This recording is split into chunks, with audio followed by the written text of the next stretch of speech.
মঙ্গলবার দিনকা আমি হলাম কষাই কাজ করি, দ্বিতীয়ত যদি কাজ না থাকে আমি এখান থেকে অটো নিয়ে চালাই।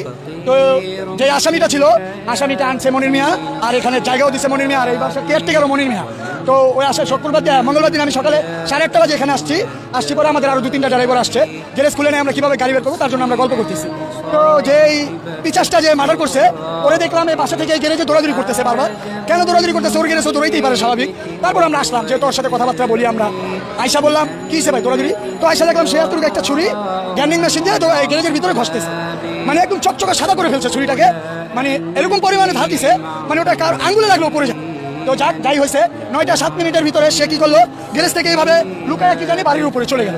তো চলে গেল 9টা 10 বেজে গেল, 2-3 মিনিটের ভিতরে এই কাহিনীটা। 9টা 10 আমরা এখানে বসে রয়েছি, আমাদের মহাজন আসে না, গাড়ি কীভাবে নিব।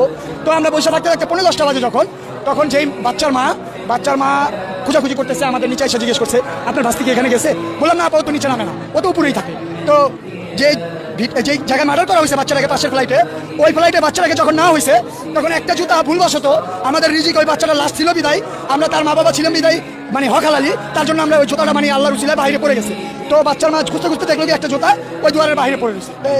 বাচ্চার মা ভাবলো পাশের ফ্লাইটে যেতেই পারে, স্কুলে যাবে না, তার জন্য বাহানা দিয়ে। তো ভাইয়া ও ফ্লাইটটার ভিতরে টোকাটুকি করছে বাচ্চার মা প্রায় 20 মিনিট টোকাটুকি করার পরে কোনো সারা নাই, শব্দ নাই, ভিতর থেকে লাগানো।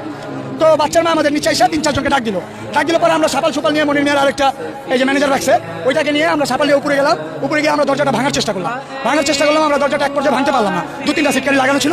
তো আমরা যতটুকু হোক এতখানি একটা বোগলা করছি। বোগলা করার পরে আমরা যখন ভিতর দিকে এক এক করে তাকালাম তখন শুধু রক্ত আর পানিগুলো ভাসতেছিল, মানে ডাইনিং রুমের ভিতরে, মানে কল সব ছাইড়ে দিছিল। তো মানে রক্তর কোনো চিহ্ন রাখার মানে চিন্তা ভাবনা ছিল না। তো লাস্টে আমরা যখন ঢুকলাম দরজাটা খোলার পরে তারও 7-8 মিনিট পরে খুলছে, আমরা ওখান থেকে গ্যান্ডিংয়ের হাউস পেয়েছি রুমের ভিতর থেকে।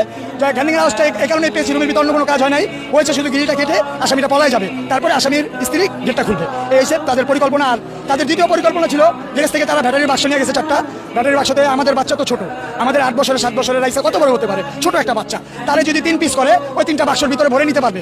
সে কি করছে, আমাদের বাচ্চার মাথাটা এই সমানে কেটে পানির ভিতরে না হলো 100 চুপ দিছে। কারণ এই কারণে চুপটা দিচ্ছে সে, যে আমাদের বাচ্চার রক্তটা মাথা থেকে যেটা ঝরতেছে সেই রক্তটার চিহ্নটা বাক্সতে যদি নেয়, বাক্সতে ভিজে রক্তটা পড়বে এবং কি বাক্সটা ছিঁড়ে যাবে। তার জন্য সে অনেকবার মাথাটা ধুয়ে ওই মাথাটা আরেকটা বালতির ভিতরে নিয়ে রাখছে। আপনারা মিডিয়া ভাইরা হয়তো দেখছেন, রক্তটা একেবারে হালকা দেখা যাচ্ছে। হালকা দেখা যাওয়ার কারণ হলো ওই যে তাকে যে চুবাইছে মাথাটা রক্তটা পরিষ্কার করার জন্য, তো পরিষ্কার যতটুকু করতে পারছো তারা হুড়ের ভিতরে করছে।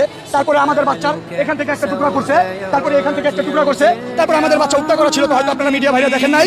আমাদের বাচ্চার এখান থেকে ভাড়া হয়েছে, আরেকটা জঘন্য কাজ করা হয়েছে আমাদের বাচ্চার সাথে।